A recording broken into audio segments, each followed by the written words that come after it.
ఆంధ్రప్రదేశ్ రాజకీయాల్లో చాలా వ్యూహాత్మక ఎత్తుగడలు ప్రస్తుతం అధికారంలో ఉన్న తెలుగుదేశం పార్టీ ప్రభుత్వం కానీ చంద్రబాబు నాయుడు గారు కానీ ఒక పక్క ప్రతిపక్షంలో ఉన్న జగన్మోహన్ రెడ్డి గారు వేయబోయే అడుగులు ఏంటి, మరొక 6 నెలలు అంటే ప్రస్తుతం ఇప్పటికే 2 నెలలు పూర్తయిపోతున్నాయి, ఇంకొక 4 నెలల పాటు ఆయన హనీమూన్ పీరియడ్గానే ఒక అవకాశం ఇచ్చి వదిలేస్తున్నారా అనేది ప్రధానంగా. రెడ్ బుక్ ఓపెన్ అయిపోయిందా, రెడ్ డైరీలో ఒక్కొక్కరి పేర్లు బయటకు వస్తున్నాయా, జోగి రమేష్ కుమారుడు జోగి అరెస్ట్ వెనక అసలు కారణం ఏంటి, సీనియర్లు ఇప్పుడు వైసీపీ సీనియర్లో టెన్షన్ మొదలైందా జోగి రాజీవ్ అరెస్ట్తో, ఇదే పలు అంశాల మీద చర్చించే ప్రయత్నం చేద్దాం సార్. ముఖ్యంగా ఎప్పుడైతే రెడ్ బుక్ పట్టుకుని ఆయన ఎన్నికలకు ముందు ఎన్నికల ప్రచారంలో ఆయన ముగ్గురు కలిసి ఉన్న ఆ మీటింగ్లో కూడా రెడ్ బుక్ చూపించడం, బీజేపీ దాని మీద అంత రియాక్ట్ అయిందా లేదనేది పక్కన పెడితే, ఇప్పుడు పవన్ కళ్యాణ్ మాటలు చూసిన ఆ ధోరణి చూసిన, నిన్న ఎర్రచందనం గురించి ఆయన మాట్లాడిన, ఓవరాల్గా చూస్తే రెడ్ బుక్లో పేర్లు బయటకు వచ్చేస్తున్నాయి. ఒక్కొక్కరిని టెన్షన్ పెట్టించడానికైనా ఇది కూడా ఒక రకమైన వ్యూహమేనా?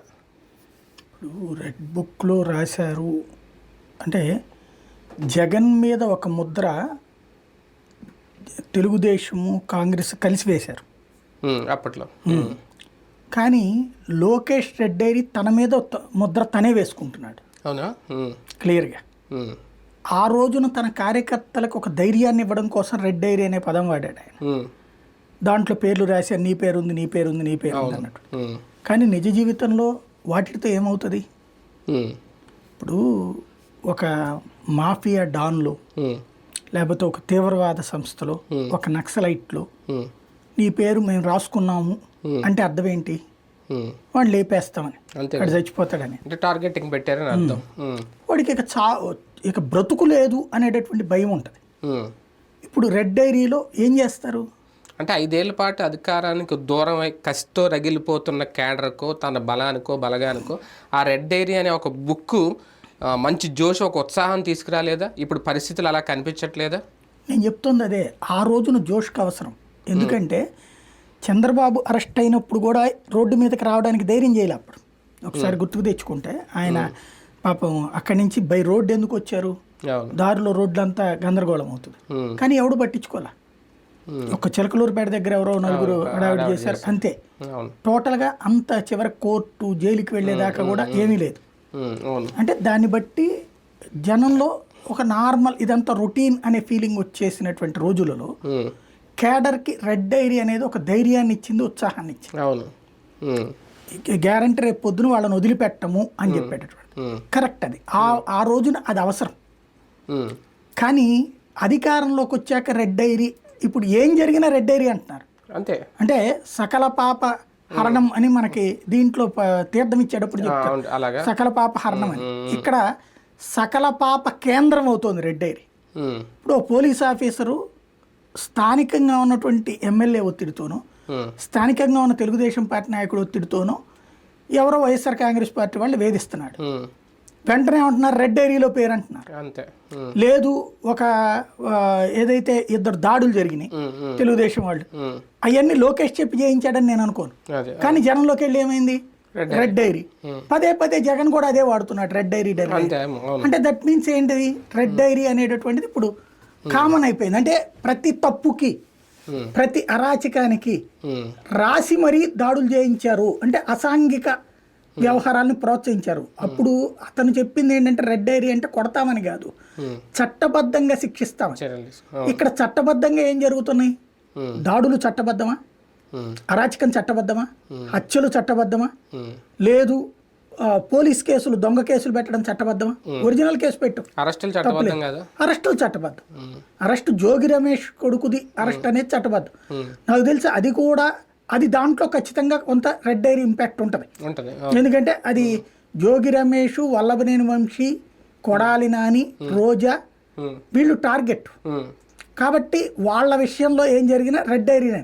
కానీ లోకేషే ప్లాన్ చేశాడు అది, లేదా అధికార యంత్రాంగాలు ప్లాన్ చేస్తే లోకేష్ పేరు చెప్తున్నారా, రెడ్ డైరీ పేరు చెప్తున్నారు? మేము అధికారంలోకి వస్తే ఎవరిని ఏం చేయాలని టార్గెట్ ముందుగా రెడ్ డైరీలో వాళ్ళ పేర్లు, లేదంటే వాళ్ళ వెనకాల జరిగిన ఇప్పుడు అగ్రిగోల్డ్ భూముల వ్యవహారం కానీ ఇలా కొన్ని ముందే రాసి పెట్టుకున్నారా? ఇప్పుడు అదే జరుగుతుందా, అదే నడుస్తుందా? అట్లేం కాదు. అగ్రిగోల్డ్ విషయానికి వచ్చేట్టుకు అంతకుముందే వీళ్ళు పేపర్లో రాశారు, అప్పుడు ఆ తర్వాత అందుకనే జోగి రమేష్ తొందరగా అమ్మేసుకున్నాడు అది వెంటనే. అదే అవును. అమ్మేసుకున్నటువంటి దాని మీద కూడా కేసు పెట్టచ్చు అన్న సంగతి తెలిసింది ఇప్పుడు. కాబట్టి అప్పటి ఇష్యూ కాదు. అంటే అతను జాగ్రత్త పడినా వదలబొమ్మాలి అన్నట్టు మళ్ళీ వచ్చిన తర్వాత కూడా వెంటాడి ఆ కేసులు ఇరికించడం. కొత్తగా కొనుక్కున్న వాళ్ళు కూడా కేసు పెట్టచ్చు. ఇప్పుడు దాకా సిఐడి పెట్టింది కేసు, లేకపోతే అగ్రిగోల్డ్ యాజమాన్యం పెట్టింది. ఇందులో ఒక వింత ఏంటంటే కాదు సిఐడి ఏసీబీకి పెట్టింది. సిఐడి చేత పెట్టించారు కేసు, ఏసీబీ అరెస్ట్ చేసింది. ఎందుకంటే తొందరగా బెయిల్ రాకుండా చేయడం, అవినీతి నిరోధక శాఖ. వాస్తవంగా వాళ్ళకి సరైన లీగల్ ప్లానింగ్ తెలియచాలేదు కాబట్టి ఆగింది. కానీ లేకపోతే ఏసీబీకి జోగి రాజీవ్కి ఏంటి సంబంధం? అదే కదా. ఏసీబీ కేసులో ఏసీబీ కేసు అధికారుల మీద వస్తుంది, కానీ అతన్ని రాదే. దాని ఆధారంగా బెయిల్ రావచ్చు. అసలు ముందు రిమాండ్కి పనికిరాదు అతను. ఇప్పుడు స్పాట్లో క్యాష్ ఇస్తుంటే పట్టుకున్న దాంట్లో ఏసీబీ పనిచేస్తుంది. లేదా గతంలో జరిగిపోయింది, అది కూడా రిజిస్ట్రేషన్ అయిపోయిన వ్యవహారానికి సంబంధించి ఏసీబీ పనికిరాదు. ఇంతకుముందు అనేక కేసుల్లో కోర్టుల్లో రిమాండ్ దగ్గర వెనక్కి పంపించేసినవి ఉన్నాయి. వీళ్ళకి అలాంటి ఆర్గ్యుమెంట్ చేసేటటువంటి లీగల్ టీం లేదు అనడానికి సాక్ష్యమైంది అది పాయింట్. అంటే అలాంటి వాళ్ళని ఎంచుకున్నారేమో. అంటే జోగి రమేష్ అయితే అంత కీలకంగా ఆలోచించడం, లీగల్గా అంత పట్టలేదని చెప్పి అలాంటి వాళ్ళని ఎంచుకున్నారే ముందు. అట్లా అంతే అయి ఉంటుంది. అంటే చెవిరెడ్డి భాస్కర్ రెడ్డి కొడుకుకి ఈ 41 నోటీస్ ఇచ్చి పంపించారు, జోగి రమేష్ కొడుకుని అరెస్ట్ చేశారంటే రీజన్ అదే కనబడుతుంది. కానీ రెడ్ బుక్ పేరుతో వైసీపీ నాయకులను పరుగులు పెట్టిస్తున్నారా నారా లోకేష్? ఇది ఒక్కటనే కాదు, ఒక్కటి వైఎస్ఆర్ కాంగ్రెస్ పార్టీ వాళ్ళు మొదటి నెల రోజులు 2 నెలలు భయపడ్డారు. నిజం, నో డౌట్. పరుగులు పెట్టడమా, ఏం చేయాలి, అసలు రాష్ట్రం విడిచి పారిపోవాలన్నారు. ఇప్పుడు గ్రౌండ్ లెవెల్లో ఎప్పుడు ఫ్యాక్షన్ ఏరియాల్లో ఉన్నటువంటి వాళ్ళు వెళ్ళిపోయారు, కానీ నాయకులందరూ ధైర్యంగా నిలబడ్డారు. ఎందుకంటే ఎప్పుడైతే జగన్ రోడ్డు మీదకి వచ్చాడో, రషీద్ ఇంటిని పరామర్శించడం కావచ్చు, సుబ్బారాయుడు ఇంటికి వెళ్ళడం కావచ్చు, ఆ టైంలో వచ్చిన జనస్పందన కావచ్చు చూశాక, అందులో ఎమ్మెల్సీ ఎలక్షన్ గెలుపు, ఈ 3 ఎప్పుడైతే జరిగినాయో మళ్ళీ ధైర్యం వచ్చేసింది వైఎస్ఆర్ కాంగ్రెస్ పార్టీ వాళ్ళు. ఇక ఎవడు భయపడట్లేదు. అయితే ఏముంది, జైల్లో పెడతారు అంతే కదా. అంటే వాళ్ళకి ఇది అలవాటు చేస్తారు. ఇప్పుడు ఆ నాయకులు ఎవరితో మాట్లాడినా సరే, ఏముందబ్బా జైల్లో పెడతారు, 4 రోజులు పోతే బెయిల్ వద్దు, మనం వచ్చాక కేసు కొట్టేస్తాం, కానీ చేయని చెప్తున్నారు. మీరు ఈలో ప్రిపేర్ చేసుకోండి అని చెప్తున్నారు. వీళ్ళకి అంటే తర్వాత వచ్చాక మీరు వదిలిపెడతారా అని ఇప్పుడే కవ్విచ్చేస్తున్నారు. కాబట్టి ఇవాళ జరిగే where there is action there must be reaction. ఇవాళ జరిగే చర్యకి ప్రతి చర్య తప్పనిసరిగా రేపు ఉంటుంది. ఇప్పుడు 4 తలకాయలు పగులితే ఇప్పుడు 40 తలకాయలు పగులుతాయి. ఇప్పుడు 4 అరెస్ట్ అయితే రేపు 40 మంది అరెస్ట్ అవుతారు. ఇప్పుడు వ్యక్తి అరెస్ట్ అయితే రేపు కుటుంబాలు అరెస్ట్ అవుతాయి. ఈ అన్నిటికీ ప్రిపేర్ కండి అని చెప్పేసి వీళ్ళకి, అంటే అప్పుడు రెడ్ డైరీతో వాళ్ళకి ఎట్లాగా ఉత్సాహాన్ని ఇచ్చారు, ఇప్పుడు వీళ్ళది మరి గ్రీన్ డైరీ అంటారా, ఎల్లో డైరీ అంటారా, ఏ డైరీ రాసుకుంటారా వీళ్ళు రెడ్ డైరీ ఆయన ఒక్కడే రాసుకున్నాడు. ఇప్పుడు వీళ్ళు ఏ ఊరికి ఆ ఊరు రాసుకుంటున్నారు, ఏ నియోజకవర్గానికి ఆ నియోజకవర్గం రాసుకున్నారు. చాలా ప్రమాదకరమైన అడుగుపడబోతుంది. ఒక రాజకీయ నాయకులే కాదు, మాజీ మంత్రులు, మాజీ ఎమ్మెల్యే కాదు, ఈ రెడ్ డైరీలో అధికారులు కూడా బుక్ అవుతున్నారు. ఐపీఎస్ అధికారులు కానీ, ఐఏఎస్ అధికారులు కానీ. ఇప్పుడు వాళ్ళు ఏ స్థానంలో ఉంటారో వాళ్ళు బదిలీ అవుతారా, అక్కడ నుంచి మార్పులు చేర్పులు చేస్తారా అనేది వాళ్ళకి ఒక అయమేం జరుగుతున్నాయి, కూడా బదిలీలు కూడా జరుగుతున్నాయి. అది కూడా రెడ్ ఏరియానే. అది నాకు తెలిసి లోకేష్ ప్లాన్ చేసింది కాదు అది. అంటే ఎందుకంటే దాని ముందు ఎన్నికల ముందు హడావుడు కూడా జరిగింది, కేసు కూడా పెట్టారు అప్పుడు వైసీపీ ప్రభుత్వ హయాంలో. రెడ్ డైరీలో అధికారులు పేర్లు చేర్చడం ఏంటి, ఆ మాటను కూడా తప్పు పెట్టారు అప్పుడు. ఇప్పుడు సంజయ్ సిఐడి చీఫ్ ఒకటి, అవును, తర్వాత సునీల్ ఇంటెలిజెన్స్ చీఫ్, అవును, ఇంతవరకు లోకేష్ ఇంపాక్ట్ ఉంటుంది. కానీ ఇప్పుడు 16 మంది ఐఏపీఎస్లు, 10 మంది ఐఏఎస్లు, వీళ్ళ విషయంలో లోకేష్ కంటే కూడా ఇప్పుడు ఒక రకంగా చెప్పాలంటే రాష్ట్ర ప్రభుత్వాన్ని నడిపిస్తున్నది Telugu Desam social media, Telugu Desam party media. వాళ్ళ రెడ్ డైరీలు ఇప్పుడు ఇవి. ఇది లోకేష్ రెడ్ డైరీ కాదు, వాళ్ళ డైరీలు. అంటే ఎవరికైనా ఒక రెడ్ డైరీ రాసుకున్నారా? అంటే వాళ్ళు ఇప్పుడు ఊరికూరికినే వాళ్ళు రెచ్చిపోతున్నారు, వీళ్ళు యాక్షన్ తీసుకున్నారు. ఫర్ ఎగ్జాంపుల్ ఆవిడెవరో హరిత అనేది ఆవిడ ఇంతకుముందు మున్సిపల్ కమిషనర్గా చేసిందట నెల్లూరుకి. ఆ టైంలో ఆనం వెంకటరమణారెడ్డిని ఏదో మాట్లాడినప్పుడు వినలేదు, పట్టించుకోలేదు ఆవిడకి. ఆవిడేమి రాజకీయ నాయకురాలు ఏం కాదు కదా, వీళ్ళు చెప్పినట్టు తొత్తుగా పనిచేయడానికి. ప్రభుత్వం ఎవరు బాగుంటే వాళ్ళ మాట ఉంటుంది. ఆవిడకి ఇప్పుడు పోస్టింగ్ ఇచ్చారు అనంతపురానికి. వెంటనే ఆనం వెంకటరమణారెడ్డి ఒక ట్వీట్ చేశాడు ఆవిడ కరప్టెడ్ అని. కరప్టెడ్ అని చెప్పి ఎవరు కన్ఫర్మ్ చేశారు? ఆయన అన్నాడు కాబట్టి వెంటనే ఆవిడ బదిలీ ఆపేశారు. లేదు, ఎవరికన్నా ఒక అధికారి ఇంతకు ముందు టైంలో ఒక వైసీపీ నాయకుడిని, ఒక తెలుగుదేశం నాయకుడిని అరెస్ట్ చేశారు. అరెస్ట్ చేశారంటే ఏంటి, ఆ రోజున ఉన్నటువంటి ప్రభుత్వం ఏం చెప్తే అది చేయాలా నెంబర్ 1. లేదా ఆ రోజు చట్ట ప్రకారమే చేస్తారు. అరెస్ట్ అంటే ఊరకనే గాల్లో చేయరు కదా. అలా చేసినటువంటి వాళ్ళందరినీ కూడా అంటే తెలుగుదేశం వాళ్ళని ఎవరినైతే అరెస్ట్ చేశారో వాళ్ళందరూ జగన్ తొత్తులే అని ఒక ముద్ర వేసేసి కూర్చున్నారు వీళ్ళు. దాని ఆధారంగా వాళ్ళందరినీ ఇప్పుడు ఏదైతే విఆర్లో పెట్టడం ఒక ఎత్తు, వాళ్ళందరినీ డీజీపీ ఆఫీసులో రిపోర్ట్ చేయమనడం ఒక ఎత్తు, వాళ్ళని పొద్దున్నే 9ంటికి వచ్చి సాయంత్రం 6 దాకా ఆఫీసులో బంట్రోత్ ఉద్యోగంలాగా కూర్చోమని చెప్పడం మరొక ఎత్తు. తద్వారా వాళ్ళని హ్యూమిలియేట్ చేయటం అన్నటువంటిది ఎవరి కోసం చేస్తున్నారు? ఇది పేపర్ల కోసం చేస్తున్నారు. ఈనాడు, జ్యోతి ప్లస్ ఈ టీవీ ఛానళ్ళు వీళ్ళ కోసం చేస్తున్నారు. చివరికి వాళ్ళ దానికి ఇప్పుడు మనం గనక కాదు అన్నామంటే వాళ్ళు మన మీదనే వేస్తారేమో నెగిటివ్. కొంతమంది పోస్టులు పెట్టేస్తున్నారు, వీళ్ళకి ఎట్టిచ్చారు వాళ్ళకి ఎట్టిచ్చారు, వెంటనే తీసేస్తున్నారు. ఈవెన్ అవార్డులు ఇచ్చినవి కూడా వెనక్కి తీసుకున్నారు. ప్రైజులు ఇచ్చినవి స్వతంత్ర దినోత్సవానికి ప్రకటించినవి కూడా వెనక్కి తీసుకున్నారు. అంటే ఎంతగా కంట్రోల్ లేని గవర్నమెంట్ అయిపోయింది. ప్రభుత్వము నియంత్రణలో ఉండాలి. కార్యకర్త చెప్తేనో లేకపోతే ప్రతి ఒక్కడి మాటకి పేపర్లో వచ్చిందనో సోషల్ మీడియాలో వచ్చిందని జరిగిపోయిందంటే వాట్ నెక్స్ట్ ఏమవుతుంది? ఈడు ఒక దరిద్రపు అనేదో గ్రౌండ్లో చేస్తాడు, దానికి అక్కడ అధికారి తప్పు చేశాడు అనుకోండి, ఆపాడు అనుకోండి తప్పని, వెంటనే అధికారిని ఇక్కడ వైసీపీ ముద్రేసేసి వీడు వాళ్ళని దొంగలు చేస్తున్నాడు. ఇది సపోర్ట్ చేస్తూ కూర్చుంటే అసలు ప్రభుత్వం ఇంకేం ముందుకెళ్తుంది? ఎట్లా వెళ్తుంది బేసిక్గా? ఇప్పుడు పోనీ ఫర్ ఎగ్జాంపుల్ ఇవాళ ఈ అధికారులు పక్కన పెట్టారు, రేపు వీళ్ళందరూ లైమ్ లైట్లోకి వస్తారుగా. అంతే కదా. ఇదేమి శాశ్వతంగా ఉండదు. ఇప్పుడు చంద్రబాబు గారు కోరుకున్నట్టు 2047 దాకా తెలుగుదేశం అధికారంలోకి ఉండి ఎవడు అధికారంలోకి రాకుండా ఉంటే అప్పుడు వీళ్ళు అనుకున్నది కరెక్ట్ అవుతుంది. అప్పుడు ఈ 2047 దాకా కూడా రాష్ట్రంలో అధికారుల ట్రాన్స్ఫర్లు, అధికారులు ఎవరెక్కడ ఉండాలి అన్నది తెలుగుదేశం సోషల్ మీడియాను, తెలుగుదేశం పార్టీ మీడియాని డిసైడ్ చేస్తుంది. అప్పుడు భయపడతానే ఉండాలి. ఇప్పుడు ఇదివరకు ఏంటంటే మొదట్లో ప్రెస్ వాళ్ళు వెళ్తే భయపడేవాళ్ళు. నాకు బాగా గుర్తు, రాజశేఖర్ రెడ్డి గెలిచిన తర్వాత, రాజశేఖర్ రెడ్డి గెలవక ముందు ఈ 2 సార్లు అంటే అధికారులు మనం 94 నుంచి ఉద్యోగంలో ఉన్నాం కాబట్టి అధికారులతో రెగ్యులర్తో టచ్లో ఉంటుంటాం కాబట్టి అదే అధికారులు ఆ తర్వాత అప్పట్లో ఉన్నటువంటి మాటలకి ఆ తర్వాత మాటల్లో తేడా స్పష్టంగా గమనించారు. కొంతమంది అధికారులు బోళాగా నోరు విప్పి చెప్పేశారు. చంద్రబాబు అంటే వాళ్ళకి ఎందుకు వ్యతిరేకం అంటే బాబు టైంలో ఒక యాక్షన్ తీసుకున్నారు. ఏది అంటే ఒక వీళ్ళ దగ్గర ఏదో తప్పు జరిగింది, పొరపాటు జరిగింది ఆఫీస్లో, వెంటనే యాక్షన్ తీసుకుని ఉండేవాడు. ప్లస్ దాన్ని ఏమంటారు, ఆకస్మిక తనిఖీలని అదని ఇదని ఎప్పుడు ఏదో ఒక నోటీసులు వేధింపుతూ ఉండేది. అదే రాజశేఖర రెడ్డి వస్తే మా జోలికి వచ్చేవాడు కాదు. ఆయన పై స్థాయిలో రాజకీయం చేసుకుంటాడు, మా గ్రౌండ్ లెవెల్లో పనిచేయమని మేము చేసుకుంటాము. ఎక్కడ మాకు ఇక్కడ చంద్రబాబు టైంలో రాజకీయ జోక్యం ఉండేది కాదు గ్రౌండ్ లెవెల్, కానీ ప్రభుత్వపు డైరెక్ట్ జోక్యం ఉండేది. అది ఇబ్బంది అయిపోయేది వాళ్ళకి. అందుకని రాజశేఖర రెడ్డి వచ్చినప్పుడు ప్రభుత్వపు డైరెక్ట్ జోక్యం ఉండేది కాదు. స్థానికంగా కూడా అందరు నాయకులకి ఇవ్వలేదు స్వేచ్ఛ. ఎక్కడో ఒక 2-3 నాయకులకి మాత్రమే వాళ్ళకి కోరుకున్నటువంటి అధికారులను ఇచ్చి మిగతాదంతా కూడా ప్రభుత్వం నడుపుకొచ్చారు. ఈ రోజువారీ ప్రెషర్ లేకపోయేటప్పటికి పని ప్రశాంతంగా నడిచిపోయింది వాళ్ళకి. అంటే అట్లా పద్దాక మా వెంట పడేటటువంటి విధం ఉండకూడదు, పద్దాక మమ్మల్ని దొంగల్లాగా చూడకూడదు అనేటువంటిది వాళ్ళ ఫీలింగ్.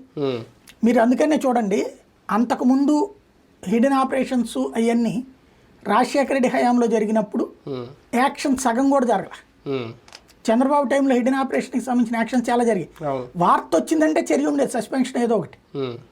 అదే రాజశేఖర రెడ్డి హయాంలో హిడెన్ ఆపరేషన్తో పక్క ఆధారాలు ఉన్న చోట మాత్రమే చర్య తీసుకునేవాళ్ళు, ఉట్టి వార్త రాస్తే యాక్షన్ తీసుకునేవాళ్ళు కాదు. ఇది వాళ్ళు ఆ రిలాక్సేషన్ కోరుకున్నారు. ఇప్పుడు ఏమవుతున్నది అంటే అప్పుడు ఎవరికి భయపడేవాళ్ళు అంటే ఈనాడు వాళ్ళు వచ్చారంటే భయపడేవాళ్ళు. అప్పుడు చంద్రబాబు గారి టైంలో ఈనాడు రిపోర్టర్ వచ్చాడంటే, ఆంధ్రజ్యోతి రిపోర్టర్ వచ్చాడంటే భయం. అప్పుడు ఎప్పుడు ఇది 2000కి తర్వాత, ఇది 99 మన దాని పేరు ఏమంటారు, ఆంధ్రజ్యోతి పేపర్ రాధాకృష్ణ గారు కొన్నాక, అంతకు 2001లో కదా పేపర్ మూతబడింది. ఆ తర్వాత కొన్నారు ఆయన పేపర్ని. దాంట్లో జ్యోతికి అప్పుడు అంత ప్రయారిటీ ఉండేది, ఈనాడుకి హై ప్రయారిటీ. ఉదయం అంటే యాంటీ గవర్నమెంట్ కదా, ఉదయంలో వార్తలు వచ్చినా అంత పట్టించుకునేవాళ్ళు కాదు, కానీ ఉదయంలో వార్తలకు కూడా యాక్షన్ తీసుకునేవాళ్ళు. కాబట్టి రిపోర్టర్కి ఒక భయం ఉండేది. అంటే రిపోర్టర్ అనే వాళ్ళు వస్తే భయపడేవాళ్ళు. పేపర్లు అంటే ఆ రోజున భయం ఉండేది. ఆ భయం తర్వాత వచ్చేటప్పటికి ఇప్పుడు ఆ భయం మళ్ళీ కనబడుతుంది కార్యకర్తను చూస్తే. ఇదంతా ఎందుకు చెప్పానంటే కార్యకర్తను చూస్తే భయం వేస్తుంది. ఇప్పుడు పచ్చపిల్ల పట్టుకుని వచ్చే కార్యకర్త లేకపోతే కనుక నేను తెలుగుదేశం కార్యకర్తలను 10 మంది కండవా వేసుకుని వస్తే భయపడిపోవాల్సి వస్తుంది అధికారి. తప్పుని ఒప్పుని తప్పని చెప్పాల్సి వస్తుంది. లేదంటే వాళ్ళని తీసుకొచ్చి వెంటనే పేపర్లలో ఈడాళ్ళ మనిషి అని చెప్పి సోషల్ మీడియాలో పోస్టులు పెట్టడం, వాళ్ళని 5 ఏళ్ల పాటు ఈ 5 ఏళ్ళు ఉద్యోగం చేయాలంటే మనం తెలుగుదేశం కార్యకర్తలకి బానిసత్వం చేయాలనేటటువంటి ఫీలింగ్ బలంగా పెరుగుతుంది. ఈ సందర్భంలో వెంకయ్యనాయుడు గారి మాటలు ఒకసారి గుర్తు చేసుకోవాలి. మనం మాట్లాడిన మాటలు రెవెన్యూ పోలీస్ అధికారులకు స్వేచ్ఛ ఇవ్వాలి అన్న మాట నిజంగా ఇప్పుడు ప్రభుత్వ హయాంలో ఆ స్వేచ్ఛ కనిపిస్తోందా? ఏ రకమైన స్వేచ్ఛ ఉంది? ఎప్పుడో చచ్చిపోయింది. ఇప్పుడు వాస్తవంగా చెప్పాలంటే జగన్ హయాంలోనూ ఇది జరిగింది. అప్పుడు 20% జరిగింది. కొంతమంది నాయకుల ఏరియాలలో వాళ్ళు కోరిన పోస్టింగ్లు ఇచ్చారు. ఏది పెద్ద పోస్టింగ్ అంటే ఎంతలా ఉందా? కేసు పెట్టాలంటేనే భయపడేలాగా, ఆ పార్టీ కార్యకర్త వస్తేనే కేసు పెట్టేలాగా వాళ్ళకి అనుకునే అంతలా అధికారులు ప్రవర్తించారా? అప్పుడు ఆరంభమైంది. ఇది పీక్ స్టేజ్ అంటున్నా. అప్పుడేంటి, ఫర్ ఎగ్జాంపుల్ పెద్దిరెడ్డి గారి ఏరియాలో, బొత్స సత్యనారాయణ గారి ఏరియాలో, ఇట్లాంటి కొన్ని ఏరియాలలో అంటే పోలీస్ స్టేషన్లో ఎస్ఐలు ప్రభుత్వపు మనుషులు ఉండడం అన్నది అప్పుడే ప్రారంభమైంది. అప్పుడే కాదు, 2014 రాష్ట్ర విభజన దరిద్రమని మనకి. రాష్ట్ర విభజన తర్వాత చిన్న రాష్ట్రం అయిన దగ్గర నుండి 14 నుంచి 19 దాకా తెలుగుదేశం వాళ్ళు ఎవరి పేరు చెప్తే వాళ్ళకి అక్కడ ఎస్ఐసిఐ, అక్కడ ఎస్ఐసిఐ డిఏ పొజిషన్స్లో ప్రభుత్వం చెప్పిన వాళ్ళే అంటే లోకల్గా ఉన్న ఎమ్మెల్యేలు కోరిన వాళ్ళనే ఇచ్చారు. అదే తప్పు అనుకుంటే 1924లోకి వచ్చేటప్పటికి డిఎస్పీల స్థాయిలో కూడా లోకల్ లీడర్లకు అప్పచెప్పేశారు. మంత్రులు వీళ్ళందరి దగ్గరికి వెళ్ళడం, వాళ్ళు చెప్పిన వాళ్ళకి ఇవ్వడమైంది.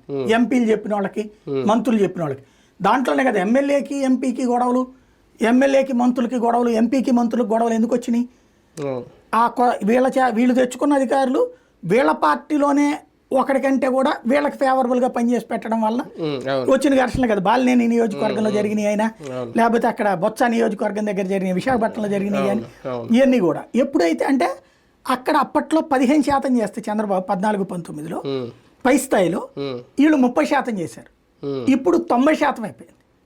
ఇప్పుడు అసలు ప్రతి అధికారి ఎవరో ఒక నాయకుని పట్టుకోవాలి. నేను అప్పుడు చూసా 14-19 టైంలో చూసా, 19-24 టైంలో చూసా కొంతమంది పొలిటీషియన్ల దగ్గరికి చిన్న చెత్తకోళ్ళు కాదు, చంద్రబాబు గారికి బిహైండ్ ద స్క్రీన్ ఉండేటటువంటి బ్యాచ్ దగ్గరికి వెళ్ళి ఐఏఎస్లు ఐపీఎస్లు వాళ్ళతో కలిసి నమస్కారం పెట్టి అడిగిన వాళ్ళని చూసా. జగన్కి సన్నిహితంగా ఉండేటటువంటి లైమ్ లైట్లో లేనటువంటి బిహైండ్ ద స్క్రీన్ ఉండే వాళ్ళ దగ్గరికి వెళ్ళి అడిగింది చూసా నేను. ఇప్పుడు కంప్లీట్గా కార్యకర్తలను అడుక్కోవాల్సిన పరిస్థితి. ప్లస్ అంటే అధినాయకత్వంతో మాట్లాడి ఇప్పుడు కూడా పోస్టింగ్లు వేయించుకుంటున్నారు. వేయించుకున్నాక సోషల్ మీడియాలో పోస్టులు రాగానే తీసి పక్కన పెట్టేస్తున్నారు. అంటే ఇప్పుడు ఇద్దరిని మెప్పించాలి. అప్పుడు ఒక నాయకుడిని మెప్పించి పోస్టింగ్లు సంపాదించారు. ఇప్పుడు నాయకుడిని మెప్పించాలి, కార్యకర్తలను మెప్పించాలి. మెప్పించడం అంటే అర్థం ఏంటి? నువ్వు మర్డర్ చేసినటువంటి వాడిని ఈ నాయకుడు మర్డర్ చేయలేదంటే చేయలేదని చెప్పాలి, చేస్తే చేశారని చెప్పాలి. చూడండి చివరికి ఎట్లా తయారవుతుంది. మర్డర్ జరుగుతుంటే పోలీస్ ఆఫీసర్ సైలెంట్గా చూస్తూ కూర్చోవాల్సి వచ్చిందంటే, కళ్ళెదురుగుండా మర్డర్ జరుగుతుంటే. మొన్న సుబ్బారాయుడిది ఏంటి, ఇప్పుడు నిన్న నరసరావుపేటలో అంతే జరిగింది. చివరికి పోలీసులు ఎట్లా ఉందంటే ప్లీజ్ అండి కొద్దిగా తర్వాత చంపబాకండి అని రిక్వెస్ట్ చేసే పరిస్థితి. దీన్ని ఎలా చూడాలి? అరెస్టులు, లేదంటే అగ్రిగోల్డ్ భూములు దోచేశారని ఇంకోటిన, లేదంటే నాయకులను టార్గెట్ చేశారు, రెడ్ బుక్లో వీళ్ళ పేర్లు ఉన్నాయని అనుకోవచ్చు.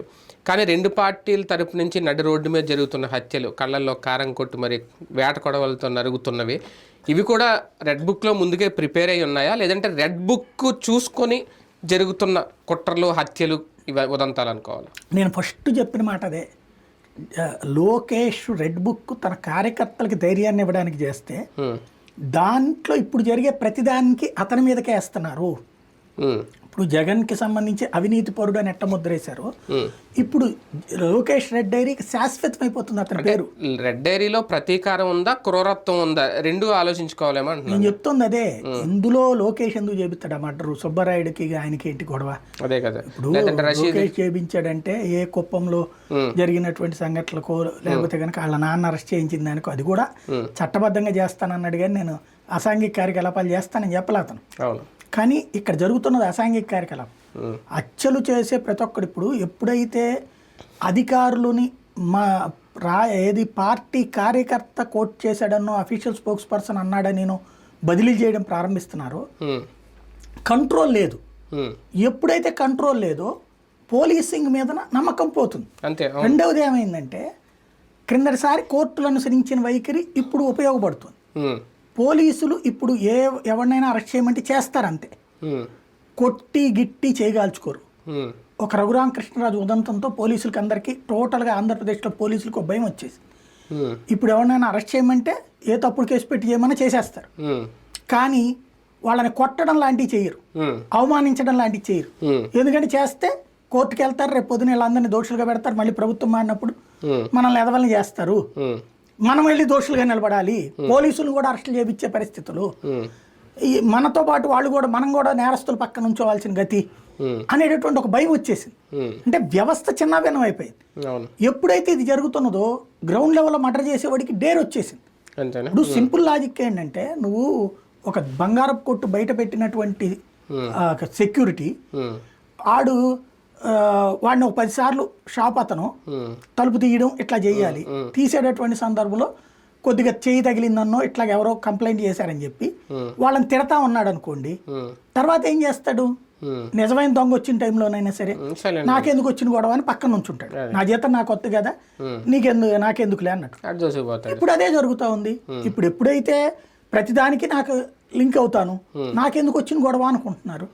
కాబట్టి ఇక్కడ ఎస్పీలు, ఐజీలు, డిఐజీలు ఎవరు రెస్పాన్సిబిలిటీ తీసుకుంటున్నారు?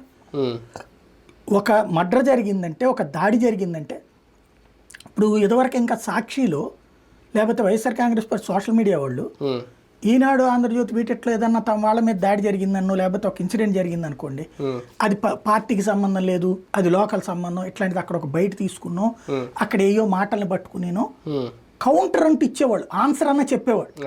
ఇందులో మాకు సంబంధం లేదు, పార్టీకి సంబంధం లేదు, లేదా పార్టీ వాళ్ళని ఇబ్బంది పెట్టాడు కాబట్టి రియాక్ట్ అయ్యారు, ఇట్లాంటి ఉండేది కౌంటర్. తెలుగుదేశం పార్టీ కార్యాలయం మీద దాడి ఉంది అనుకోండి, ఏమని పెట్టారు? మాదచ్చది అనొచ్చా, అమ్మ డాష్ డాష్ అనొచ్చా, అట్లా అంటే మరి ఏం చెయ్యాలి, ఇట్లాగా ఆన్సర్ ఉండేది. ఇప్పుడు అసలు ఎవడన్నా ఆన్సర్ ఉందా? అంటే వీళ్ళు ఏంటంటే మనకి కోర్టులలో కేసు తప్పించుకోవడానికి నేరస్తుడు, మర్డర్ చేసినటువంటి నేరస్తుడైనా సరే రైట్ టు సైలెంట్ అని ఒకటి ఉంటుంది.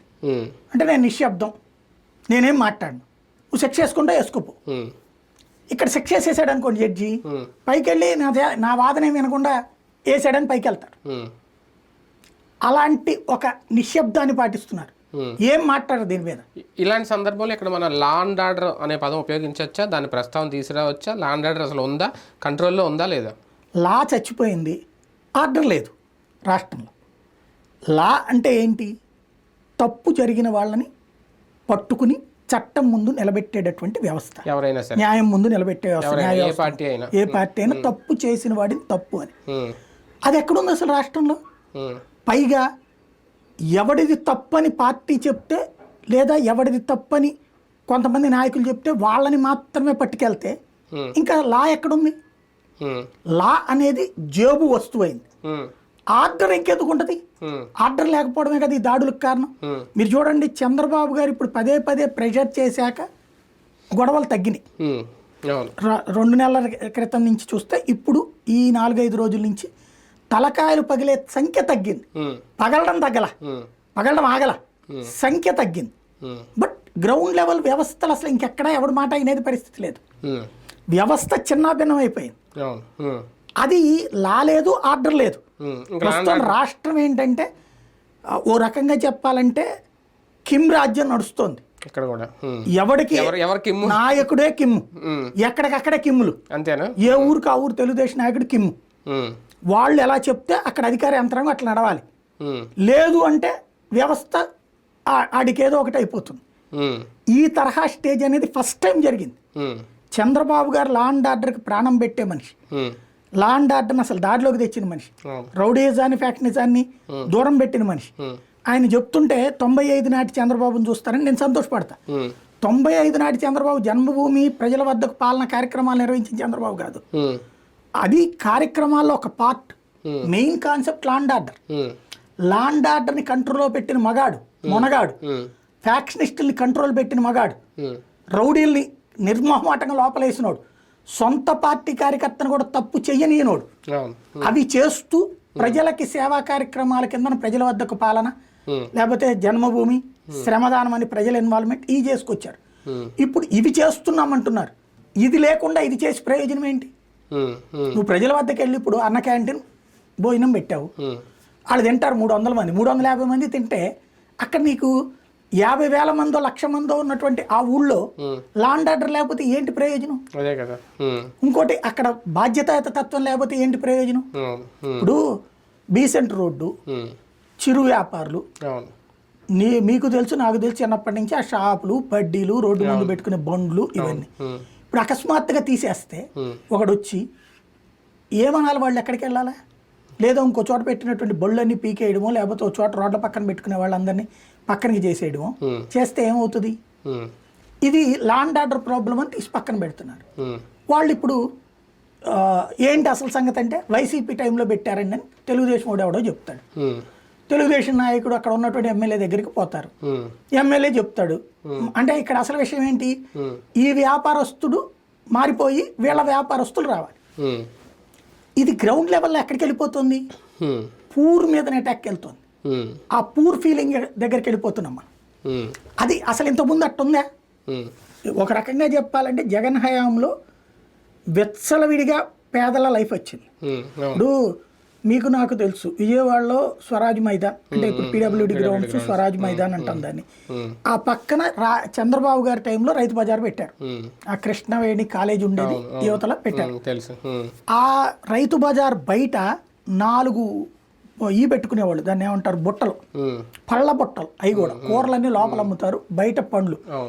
అవి కూడా యాక్సెప్ట్ చేసేవాళ్ళు కాదు. అలాంటిది జగన్ వచ్చాక ముందు కొన్ని బళ్ళు వచ్చినాయి.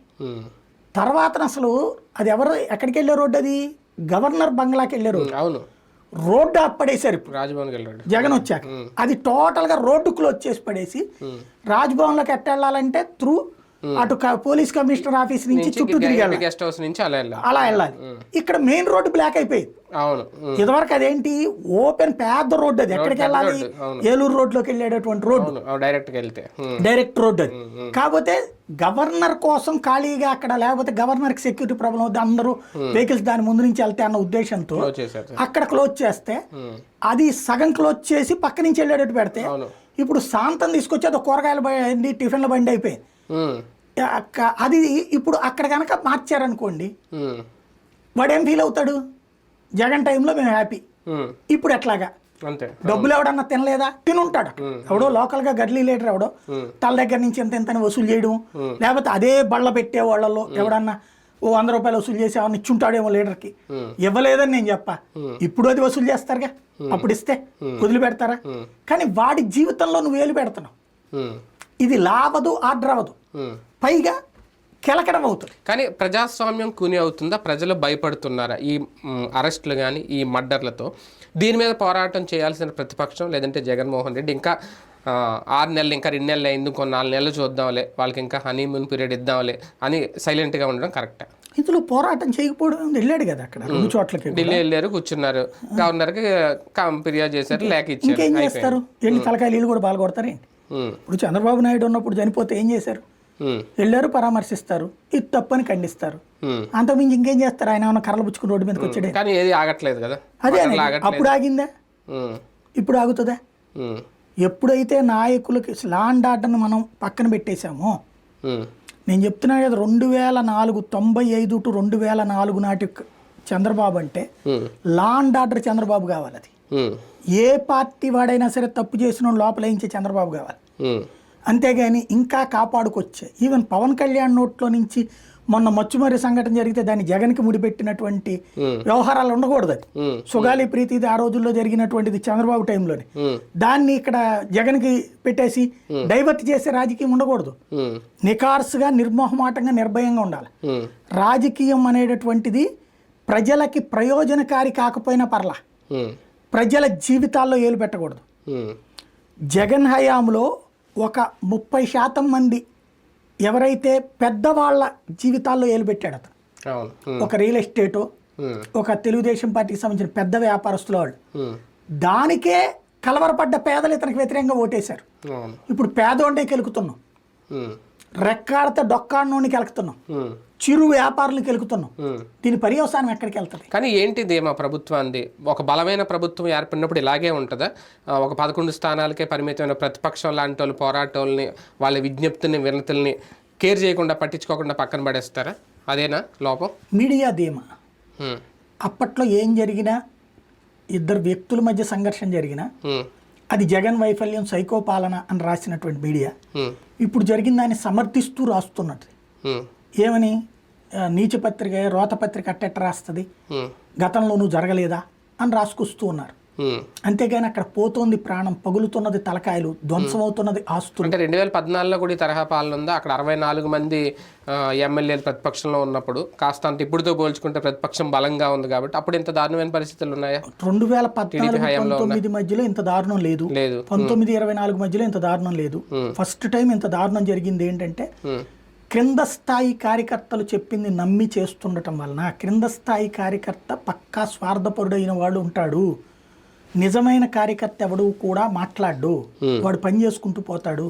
ఇప్పుడు ఇవాళ ఫర్ ఎగ్జాంపుల్ నేను ఒక నాయకుడితో మాట్లాడినప్పుడు ఏంటంటే వైఎస్ఆర్ కాంగ్రెస్ పార్టీ సంబంధించి మున్సిపల్ కౌన్సిలర్లు ఇళ్ళు వాళ్ళు పోతున్నారు కదా, వాళ్ళ మీద జగన్ ఏమి యాక్షన్ తీసుకోవడం అని చెప్పి వాళ్ళకి సంబంధించిన ఒక నాయకుడిని అడిగితే, అంటే మీరు ఏమైనా మాట్లాడుకోవాలి కదా కనీసం, ఏంటి ఎలబాకండి నేను, చంద్రబాబు గారు అయితే అట్లాగా ఆపేవాడు కదా, ప్రయత్నించేవాడు కదా అంటే, వాడు పక్కా కరప్టెడ్ బ్యాచ్.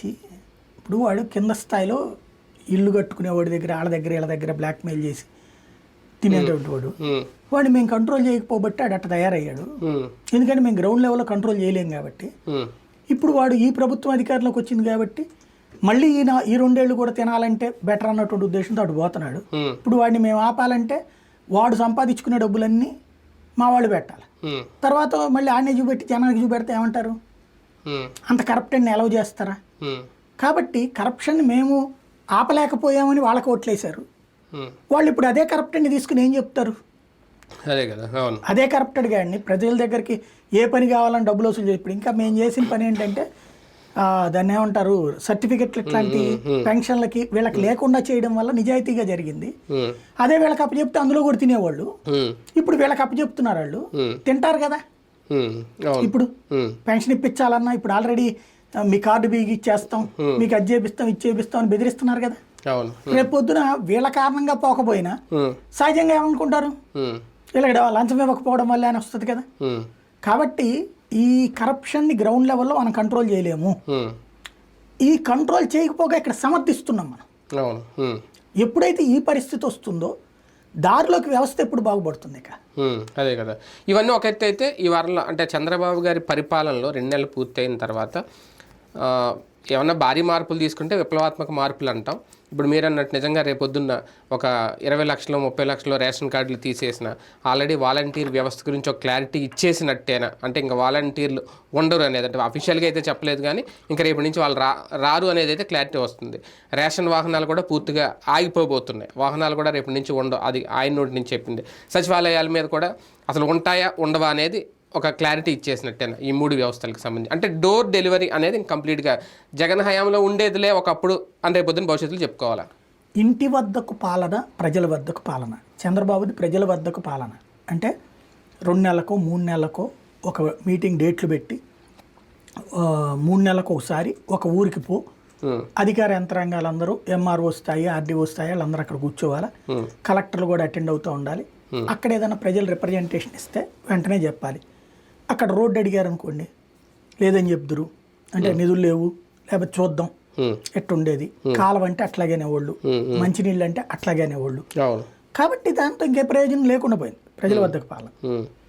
అయితే గీతే ఏదన్నా సర్టిఫికెట్ ఎట్లాంటి ప్రాబ్లం వచ్చినాయి అన్నప్పుడు కొంతవరకు అవకాశం ఉండేది. అంటే నా భూమిని వాడేదని చెప్పారండి ఇదంటే, సరే మీరిద్దరు ఆర్డీఓ దగ్గరికి పోదంటే రేపు పొద్దున మేము చూస్తాం, ఇట్లాంటి కొంతవరకు జరిగింది.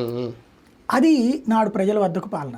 అట్లా కాకుండా ఏది కావాలన్నా సరే సర్టిఫికెట్ ఇంటి దగ్గరకు వచ్చేటట్టు, పెన్షన్ ఇంటి దగ్గరకు వచ్చేటప్పుడు, ఇదంతా మా 2000 మందికి ఒక పాలన, 2000 మందికి ఒక పాలనా కేంద్రం, అదే సచివాలయం. ప్రతి ఇంటికి సేవ, అదే వాలంటీర్. ఈ 2 వ్యవస్థలు తీసేశారు. నిన్నటిదాకా మనకు తెలిసి ఏదైనా కావాలంటే అంతకుముందు అయితే కనుక ఆఫీసుల దగ్గరికి పరిగెత్తేవాడు. జగన్ వచ్చిన తర్వాత వాలంటీర్కి ఫోన్ చేసి నాకు ఇది కావాలి అవును అంటే వచ్చి అప్లికేషన్ ఆన్లైన్లో పెట్టించుకుని దగ్గరుండి తీసుకెళ్ళి మళ్ళీ ఆ సర్టిఫికేట్ కూడా తెచ్చిచ్చేవారు. తెచ్చిచ్చేవారు. ఇప్పుడు ఈ వ్యవస్థ పోయింది. ఇప్పుడు సచివాలయాల్లో కూడా వాళ్ళని ఇది తీసేశారంట, సర్టిఫికేట్ మీ సేవకి ఇచ్చేసారు. అట్లాగే వాలంటీర్ లేరు. వాలంటీర్లు ఏమో వాళ్ళకి ఏదో స్కిల్ దాంట్లో ఇస్తాము, వాళ్ళకి శిక్షణ ఇస్తాము తప్పించేం లేదు. మా నాయన అన్నది కులరవీంద్ర. అదే కామెడీ అవన్నీ కూడా కామెడీ మాటలు తప్పించేముండవు. స్కిల్లో వీళ్ళు ట్రైనింగ్ ఇచ్చేది అంటే వాళ్ళని తీయట్లేదు అని చెప్పడమా నేను అనేది? వాళ్ళకి ఏదో ఉపాధి చూపిస్తున్నాం. వాళ్ళు చూపెట్టేది ఏంది ఉపాధి? ఇప్పుడు స్కిల్లో ఫర్ ఎగ్జాంపుల్ రిలయన్స్ దగ్గరికి వెళ్తే వాడే తీసుకుని చేర్చుకుంటాడు, లేకపోతే దాన్ని ఏమంటారు గిడ్డో అంటారు. అవును చాలా ఉన్నాయి, రకరకాలైన ఇవే ఉన్నాయి. అమెజాన్ లేదా స్విగ్గీలో చేసుకుంటారు కదా. అందులో మినిమం 15,000 కూడా జీతం, ఇంకా 5,000. వీళ్ళకి ఏంది అది ఏంటంటే పొమ్మని లేక పొగబెట్టడం లేదా పోయేదాన్ని కవర్ చేసుకోవడం. ఒక 2.5 లక్షల ఉద్యోగాలు తీసేశారు, ఉపాధి అవకాశాలు. అది ఉద్యోగం కాదు, ఉపాధి. 2.5 లక్షల మంది ఉపాధిని వాళ్ళది వరకే కాదు అక్కడ మనం చూడాల్సింది. అంటే ఒక్క వాలంటీర్ 2.5 లక్షల కుటుంబాలకి అందే వేన్నీళ్లలో చన్నీళ్లు లేదా చన్నీళ్లలో వేన్నీళ్లు. ఇది ఒక ఎత్తు అయితే ఈ 2.5 లక్షల కుటుంబాల కారణంగా 1,47,00,000 ఇంటికి వెళ్తున్న సేవను ఆపేశారు వీళ్ళు. ఇది ఇప్పుడు బాగానే ఉంటది తాత్కాలికంగా, రోజు పోయే కొద్దీ. ఇప్పటిదాకా ఏంటి అసలు మనది ఇదివరకు మనం ఆఫీసుల చుట్టూ తిరిగిన దాంట్లో 1% కూడా లేదు. ఇప్పుడు వాలంటీర్ వచ్చాక 1% పని కూడా లేదు. 98% పని వాళ్ళే చేశారు. ఇప్పుడు ప్రతి పని మనమే తిరగాలి, మళ్ళీ లంచాలు ఇచ్చుకోవాలి, పని జరగాలి, ఇక రకరకాల హింస ఉంటుంది. ఇప్పుడు ప్రతి ఒక్కడికి తెలుసుద్ది కదా, ఇది 2 నెలలే కదా బిగిన్. ఇప్పటికే సర్టిఫికెట్లు అప్పుడు ఇబ్బంది పడుతున్నారు కదా. రాబోయే రోజుల్లో ఇప్పటికే ఇక లంచ అవతారులు బిగిన్ అయిపోయారు. ఇప్పుడు మీకు అర్జెంటుగా సర్టిఫికెట్ కావాలా, ఇంత ఇవ్వండి, లేదా మీ ఇష్టం.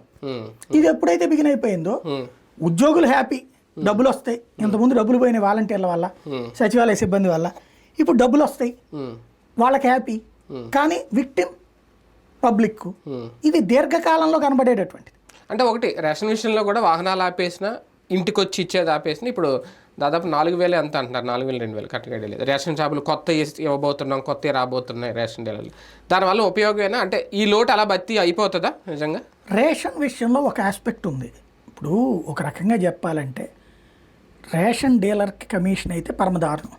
వాళ్ళకి ఇచ్చేది కిలోకి రూపాయి బియ్యానికి అంతే. ఒక ఏరియాలో ఎంతమంది ఉంటారు? మ్యాక్సిమం 50 క్వింటాల బియ్యం, 100 క్వింటాళ్ళు అంటే పెద్ద రేషన్ డీలర్. 50 క్వింటాళ్ళు అంటే 5,000 కిలోలు అంతే కదా. 5,000 కిలోలు అంటే అక్కడ ఎన్ని కుటుంబాల దగ్గరగా 1000 కుటుంబాలే ఉంటాయి. ఎందుకంటే కుటుంబానికి 5 కిలోలే కదా ఒక్కొక్కరికి.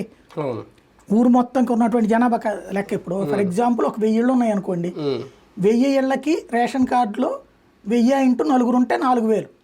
4,000 ఇంటూ 5 ఉంటే అప్పుడు 200 క్వింటాళ్ళు అవుతాయి అంతే కదా. 1000 ఇళ్ళు ఉంటాయి. అదే 500 ఇళ్ళు ఉంటే 1 క్వింటా అవుతుంది. ఇదే ఒక లెక్కలోకి తగ్గుతుంది, అంటే సగం వస్తుంది. ఇక్కడ బేసిక్ సమస్య ఎక్కడ వస్తున్నదంటే వాలంటీర్ పరిస్థితి. ఇదే వీళ్ళ పరిస్థితి ఏంటి? రేషన్ డీలర్ పరంగా సంతోషం, వాళ్ళకేమీ ఉపాధి తీసేలా, వాళ్ళని స్టాక్ పాయింట్గా పెట్టేశారు. పైన తినేది ఆగిపోయింది. ఇదివరకు ఏంటి, రేషన్ వాళ్ళు అమ్ముకునేవాళ్ళు, అది వాళ్ళని తినేయకుండా ఈ ఎండియూ వాళ్ళు తిన్నారు. ఇప్పుడు మళ్ళీ రేషన్ షాప్ అతను తింటాడు. అది వాళ్ళు సంతోషపడదాం అనుకునే లోపు మళ్ళీ వాళ్ళ ఇస్తట్లో నుంచి సగం లాగేస్తున్నారు ఇంకో రేషన్ డీలర్ని పెట్టి. ఇంకో డీలర్ పెట్టడం అంటే ఈ ప్రభుత్వానికి సంబంధించిన వాళ్ళని పెట్టుకోవడం అంతే. ఇక్కడ ఒక సింపుల్ లాజిక్ ఏంటంటే ఓ 10,000 15,000 సంపాదించే ప్రతి దాంట్లో 4గురికి పంచుకోవడం. ఇప్పుడు జగన్ ఏం చేశాడు, రేషన్ వాళ్ళు తింటున్నారు కాబట్టి తన వైసీపీ మద్దతుదారులు అయినటువంటి వాళ్ళకి ఎండియూలు ఇచ్చి వీళ్ళతో తిని ఇలా చేశాడు. అందులో వాటా వీళ్ళకి వచ్చేటట్టు, డీలర్ కమిషన్ డీలర్ పైన వచ్చేది వీళ్ళు తినేడు. ఇప్పుడు మళ్ళీ దాన్ని డీలర్కి పంపించి సగం చేశాడు. ఎందుకంటే జగన్ ఎందుకు డీలర్లకు ఇవ్వలేదు, డీలర్లు అందరూ తెలుగుదేశం వాళ్ళు పెట్టుకున్న డీలర్లే అని జగన్ ఆ సిస్టమ్కి బదులు ఇది పెట్టాడు. ఇప్పుడు మళ్ళీ డీలర్లకు ఇస్తూ ఇంకొక 400 మందికి తెలుగుదేశం వాళ్ళకి బెనిఫిట్ చేసి పెట్టడం. ఒక డీలర్ ఇవ్వడం అంటే ఒక తెలుగుదేశం కార్యకర్త కుటుంబాన్ని ఒక కొత్తగా 4,000 4,000 ఇస్తానంది. 4,000 కొత్తగా ఒక 4,000 తెలుగుదేశం కుటుంబాలకు ఉపాధి ఇచ్చినట్టు రాష్ట్ర వ్యాప్తంగా. ఇది ఒరిజినల్ భాష. అమరావతి రాజధాని నిర్మాణం మీదే నా ఫోకస్, ఇవి ఇంపార్టెంట్ కాదు అని కూడా ఒక సంకేతంగా చూడొచ్చా? అట్లేం లేదు, అది మాట్లాడకుండా చేసుకెళ్తున్నారు, ఇవి చెప్తా చేస్తున్నారు. వాలంటీరు, అన్న క్యాంటీను, ఇట్లాంటివన్నీ చెప్పి చేస్తున్నారు. అమరావతిని సైలెంట్గా చేసుకెళ్ళిపోతున్నారు. అంటే విభజన రాష్ట్రంలో బాబు గారి మార్క్ అనేది ఇంకా ఏది లేదు. ఒక టర్మ్ ఆయన పరిపాలించిన ఆ మార్క్ రావాలంటే ఒక అమరావతి లేదంటే ఒక పోలవరం పూర్తి కావాలి. ఎందుకంటే జగన్ గారి హయాంలో ఒక సచివాలయమో లేదంటే ఒక వాలంటీర్ ఆయన మార్క్స్ కొన్ని ఉన్నాయి. ఇప్పుడు ఆ మార్క్స్ చెరిపివేస్తూ ఈయన మార్క్ రావాలి. ఇప్పుడు లైక్ హైటెక్ సిటీ అని అదే అంటారు కదా హైదరాబాద్లో, అలాగా ఆలోచన ఉంది. గ్రామీణ ప్రాంతపు ఆలోచన, పట్టణ ప్రాంతపు ఆలోచన ఒక తేడా ఉంటుంది. ఒక పల్లెటూరులో జగన్ 3 ముద్దట్లు వేశాడు. అవును, రైతు భరోసా కేంద్రం దగ్గర నుంచి. ఇప్పుడు అవన్నీ తీసేసినంత మాత్రం జగన్ మర్చిపోతారా? అవి తీసేయడం వల్ల ఆ సేవ దూరం అయినందుకు అంటే కొన్ని రోజులకి మర్చిపోతారు కదా, అదే 2-3 ఏళ్ళు అయితే మర్చిపోతారు. అప్పుడు ఏమనుకుంటారు నెక్స్ట్ జరిగేటప్పుడు? ఏదో బాగుండేది అనుకోరా? అక్కడ నీ ముద్ర ఏమేస్తావో చూడాలి. ఎందుకంటే జగను గ్రౌండ్ లెవెల్కి తీసుకెళ్ళాడు ఆ సేవని. అది నెంబర్ 1. నెంబర్ 2 అమరావతి. ఇప్పుడు హైదరాబాద్ నేనే కట్టాను అని ఆయన చెప్తానే ఉంటారు, తెలుగుదేశం నమ్మే వాళ్ళందరూ మాట్లాడుతూనే ఉంటారు, అంతా బాగానే ఉంటారు. కానీ ఫైనల్గా ఏం జరిగింది? అది కట్టిన తర్వాత ఈ రోజు వరకు అధికారంలోకి రాలేదు తెలుగుదేశం పార్టీ అక్కడ. అంటే అది అప్పర్ సెక్షన్ బ్యాచ్ ఫీలింగ్. ఎవరికైతే కోట్ల ఆస్తుంటుందో వాడు ఫీల్ అవుతాడు, తెలుగుదేశం వల్ల నేను బాగుపడ్డాను, చంద్రబాబు వల్ల మా ఏరియా బాగుపడింది. భూమి యజమాని బాగుపడతాడు. కానీ అక్కడ ఉన్న మిడిల్ క్లాస్ ఏమనుకున్నారు? మా నెత్తిన భారం అయింది. అంతకుముందు ఇంటి అద్దె 500, 1000, 2000 ఉండేది. ఆ హైటెక్ సిటీ వచ్చిన తర్వాత ఇవాళ చూడండి, హైటెక్ సిటీలో 35,000, 40,000 అద్దె. డబుల్ బెడ్రూమ్ పోర్షన్ అంటే 40,000, సింగిల్ బెడ్రూమ్ అంటే 25,000. అట్లాంటి మధ్యతరగతోడికి అక్కడ ఎవడన్నా ఉంటాడా? కష్టం. నెలకి ₹1,00,000 అంటే మధ్యతరగతోడు కాదు కదా. నెలకి 1,00,000 అంటే లక్షాధికారి. కాబట్టి అక్కడ వాళ్ళందరూ చంద్రబాబుని ఇప్పుడు పొగుడుతూ సంతోషపడుతున్నారా? ఆ భారాలు పడుతున్నటువంటి వాళ్ళు దాని ఇంపాక్టే కదా అక్కడ దెబ్బతింటున్నటువంటి పరిస్థితి. అయితే ఇక్కడ అమరావతి అట్లా కాదు. ఒకటి అందుకనినే ఆ స్థాయి ఇప్పటికిప్పుడు అవ్వదు బేసిక్గా. కానీ చెప్పుకోవడానికైతే ఉందిగా. తెలుగుదేశం ఎప్పుడు చెప్పుకున్నా హైదరాబాద్ లాగా కడతాం అన్నట్టు. అదే మొక్క ఇక్కడ చెప్పుకునేటట్టు, అదిగో అమరావతి హైదరాబాద్ రూట్లో వెళ్తుంది. లాస్ట్ ట్రిప్పే వెళ్తోంది అన్నారు. కాకపోతే 3 కనబడేటప్పటికి ఆనలేదు. ఈ దఫా రోడ్లు రాబోతున్నాయి. డిపిఆర్ కింద కట్టినటువంటి రోడ్లు ఏవైతే ఉన్నాయో అవి రాబోతున్నాయి. మేబీ అవన్నీ ఈ 5 ఏళ్లలో పూర్తి కాకపోవచ్చు. అవునా? కేంద్ర సహకారంతో ఇప్పుడు టెండర్లు పిలవాలి. డిపిఆర్ ఇప్పుడు ఫైనల్ చేస్తున్నారు. డిపిఆర్ అయిన తర్వాత భూసేకరణ జరగాలి. సమీకరణ రాదు, దాంట్లో భూసేకరణ జరగాలి. ఇది రాష్ట్ర ప్రభుత్వమే సేకరించి ఇవ్వాలి. అదంతా చేయడానికి కనీసం ఏడాదిన్నర పడుతుంది. ఆ తర్వాత కన్స్ట్రక్షన్ బిగిన్ చేయాలి, టెండర్లు పిలవాలి. ఇదంతా అయ్యాక కదా టెండర్ వ్యవహారం. అయిన తర్వాత పని ప్రారంభిస్తే, ఇప్పుడు చంద్రబాబు గారు క్రిందసారి 2014లో ఉన్నప్పుడు బిగిన్ చేస్తే 16, 17 టైంలో Kanakadurga flyover, Machilipatnam highway, bench circle flyover plan చేశారు. అయినాయా ఏమన్నా? 16, 17లో. 19కి వచ్చేటప్పటికి అన్ని అండర్ కన్స్ట్రక్షన్. జగన్ వచ్చాక అది పూర్తి చేశాడు. అట్లా అవుతుందా? ఈ లోపే చేస్తారా? ఇప్పుడు ఒకటి మాత్రం అవుతుంది, విజయవాడ ఈస్ట్ రోడ్డు పూర్తవుతుంది. ఏదైతే ఆల్రెడీ జగన్ హయాంలోనే ప్రారంభమయ్యి హాఫ్ అయిపోయింది. ఏది మన కాకాని దగ్గర ఇది ఉంది కదా, దాన్ని ఏమంటాము, టోల్ గేట్ దగ్గర నుంచి రోడ్డు వేసేయడం పూర్తయిపోయింది కృష్ణానది దాకా. అలాగే అటు పక్కన విజయవాడ వైపు రోడ్డు కూడా పూర్తయిపోయింది. బ్రిడ్జ్ ఒక్కటే మధ్యలో అండర్ కన్స్ట్రక్షన్ లో ఉంది. ఇది నాకు తెలిసి ఏడాదిలో పూర్తవుతుంది. ఏడాది 2 ఏళ్ళు వేసుకుని 2026కి ఇది పూర్తవుతుంది. ఇది చంద్రబాబు టైంలోదే అని చెప్పడానికి ఆల్రెడీ ప్రారంభించారు. ఇప్పుడు ఇది వాస్తవంగా చెప్పాలంటే జగన్ టైంలో అది, దాన్ని అమరావతితో లింకప్ చేయబోతున్నారు. ఇప్పుడు చేయబోతున్నదల్లా అప్పుడే మనం మాట్లాడుకున్నాం, దాన్ని అమరావతిలో లింకప్ చేస్తే సరిపోతుంది కానీ ఇప్పుడు అమరావతితో లింకప్ చేయబోతున్నారు. రెండవది, ఆల్రెడీ గతంలో అమరావతిలో వేసిన రోడ్లు ఉన్నాయి. 100 అడుగుల రోడ్లు, 125, 150 అడుగుల రోడ్లు, మంచి రోడ్లు ఉన్నాయి. కొన్ని 4 రోడ్లు వేశారు. నేను గతంలో కూడా మనం మాట్లాడుకున్నాం, ఆ రోడ్లకి లింకప్ లేదు మెయిన్ హైవేలకి, అది చెయ్యాలి కదా. ఎప్పుడు తీసుకొచ్చి ఆ కృష్ణవేణి హోటల్ పక్కన ఉన్న చిన్న వంతెన మీద నుంచి అట్లా అవును అవును ఇప్పుడు ఆ రోడ్లు పూర్తి చేస్తారు గ్యారంటీగా. అవి 2 రోడ్లు ఎయిమ్స్ దగ్గరకు వస్తాయి, అంటే హైవే మీదకి వస్తాయి. ఎయిమ్స్ అంటే మెయిన్ హైవే, మంగళగిరిలో నుంచి అట్లాగే అక్కడ చిన్న ఫ్లైఓవర్లు కట్టాలి. ఎందుకంటే ఇప్పుడు మంగళగిరి దగ్గర పాత ఓల్డ్ హైవే ఉండేది, లైక్ ఇప్పుడు మన పెట్రోల్ కంపెనీలు ఉన్నాయి కదా, ఆ హెచ్పిసిఎల్ వాటి ఆ ఏజెన్సీల వైపు ఉండేటందుకు పాత హైవే అనమాట. దాబాలు అవన్నీ ఉంటాయి కదా, ఆ రోడ్డు ఒకప్పుడు హైవే. ఈ కనకదుర్గ అది ప్రకాశం బ్యారేజ్ నుంచి ఉండేది అప్పుడు దారి, కాబట్టి ఆ హైవే ఇప్పుడు కనకదుర్గ వారధి నుంచి అయిపోయాక ఇది క్లోజ్ అయిపోయింది. ఇప్పుడు ఇక్కడ కింద ట్రాఫిక్ రన్ అవుతా ఉంది, కాబట్టి దీన్ని ఇబ్బంది రాకుండా ఉండటానికి ఆ రాజధాని ప్రాంతంలో నుంచి ఎయిమ్స్ దాకా ఫ్లైఓవర్ అన్నటువంటి కాన్సెప్ట్ తీస్తున్నారు. ఇది ఎయిమ్స్ పక్కన హైవే మీదకి, అంటే డైరెక్ట్ డీజీపీ ఆఫీస్ పక్కన అటుకి. అది తొందరగా చేయగలిగితే, ఈ 5 ఏళ్లలోపు చేయగలిగితే సక్సెస్ అయిపోయినట్టు. ఇక మిగతా చెప్పుకోనక్కర్లా, ఊరితో అనంతరం సెట్ అయిపోద్ది, అమరావతి బాగుపడిపోతుంది. దాని మీద సీరియస్ కాన్సన్ట్రేట్ చేస్తే బాగుంటుంది. విజనరీకి కేర్ ఆఫ్ అడ్రస్ చంద్రబాబు గారు అంటారు. 2047 విజన్ మీద ఆయన పెట్టిన ఫోకస్ రాష్ట్రంలో కొత్త ఆశలు ఏమన్నా చిగురించబోతుందా రాష్ట్ర ప్రజలకి? ఖచ్చితంగా. ఇప్పుడు ఆయన ఏమంటారు, 2020 రోజున కట్టాను, 2020 విజన్ పెట్టాను కాబట్టి అది జరుగుతుందంట. ఇప్పుడు 2 కోణాలు. ఒకటి, నీ చేతికి నేను ఏదన్నా డబ్బులు ఇచ్చి బాగు చేయడం, రెండోది నీ భవిష్యత్తుకి నేను దిశానిర్దేశం చేశానంటాం. ఈ రెండిట్లో చంద్రబాబు గారిది ఏంటంటే నీ భవిష్యత్తుకి నేను ఇదే దిశానిర్దేశం చేశాను అని చెప్పేటటువంటి విజన్. ఇప్పుడు ఆయన విజన్కి ఈయన విజన్కి ఉండే తేడా ఏంటంటే, నీ జీవితంలో నా పాత్ర ఉండాలి అనేది రాజశేఖర రెడ్డి అయినా జగన్మోహన్ రెడ్డి స్టైలే. నువ్వు సంపాదించుకునే దానికి నా పేరేసుకో అనేది చంద్రబాబు స్టైల్. నువ్వు సంపాదించుకుంటావు. ఇప్పుడు ఒక మధ్యతరగతోడు వెళ్ళి చైతన్య నారాయణలో సీటు సంపాదించుకున్నాడు, ఆ తర్వాత వాళ్ళ అబ్బాయి బీటెక్ చదివాడు, ఆ తర్వాత వాడేదో జాబ్ చేశాడు. నేను హైటెక్ సిటీ బిల్డింగ్ కట్టించాను కాబట్టి అక్కడ ఉద్యోగాలు ఉన్నాయి కాబట్టి నీ కొడుక్కి ఉద్యోగం వచ్చింది అని చెప్తారు చంద్రబాబు. అంతేగాని ఇందులో బాబు పాత్ర ఏంటి?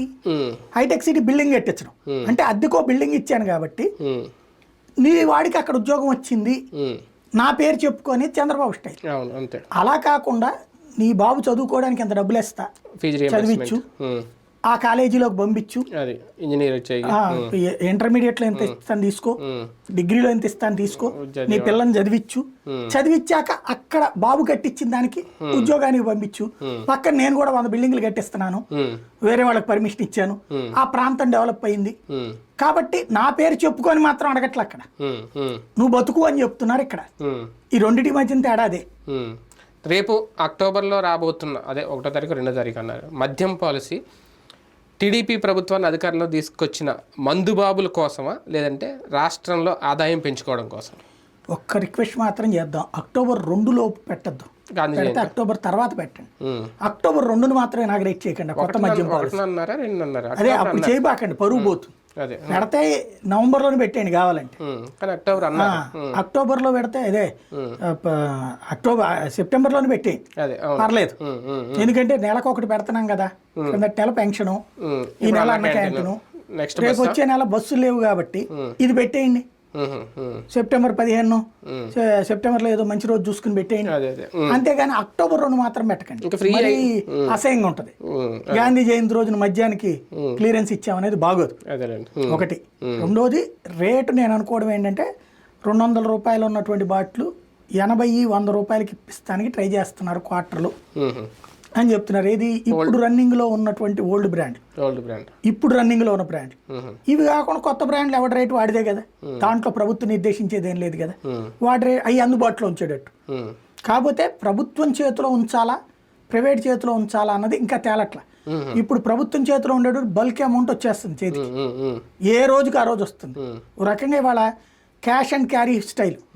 మనం గనక ఇప్పుడు మన చంద్రబాబు గారి ప్లగ్ అండ్ పిన్ సిస్టమ్ టైప్లో వచ్చి ఒక కంపెనీ పెట్టేసుకోవడం, అంటే ఓ 10 కంప్యూటర్లు తేవడం, బిగిన్ చేసేసుకోవడం, పని అయిపోయాక వెళ్ళిపోవడం ఎట్లాగా ఉండేదో అట్లాంటిది ఇప్పుడు వ్యాపారం సరిగ్గా అమ్మేసుకుంటున్నారు. ఏ రోజు లాభం ఆ రోజు తీసేసుకుంటుంది గవర్నమెంట్. ఇది జగన్ చేసినటువంటి ఒక అవుట్ సోర్సింగ్ ఇన్కమ్ సిస్టమ్. ఫిక్స్డ్గా చేతికి, అంటే మనకి హాస్పిటల్, హోటలు, పెట్రోల్ బంక్, ఈ 3 కూడా క్యాష్ సిస్టమ్ బ్రాంచ్. ఏ రోజుకి ఆ రోజు హ్యాండ్ ఇన్ క్యాష్ ఉంటుంది. అట్లాంటిదే చంద్రబాబు ఇదే జగన్మోహన్ రెడ్డి తెచ్చిన మద్యంది. ఏ రోజుకి ఆ రోజు క్యాష్ ఉండే సిస్టమ్. అవును. ఇప్పుడు దీన్ని కొనసాగించాలి అన్నదేమో ఓ పక్కన ప్రభుత్వానికి ఉంది, ఎందుకంటే ఏ రోజున గబక్కన కావాలంటే డబ్బులు ఇది తీసుకోవడానికి అన్నట్టు.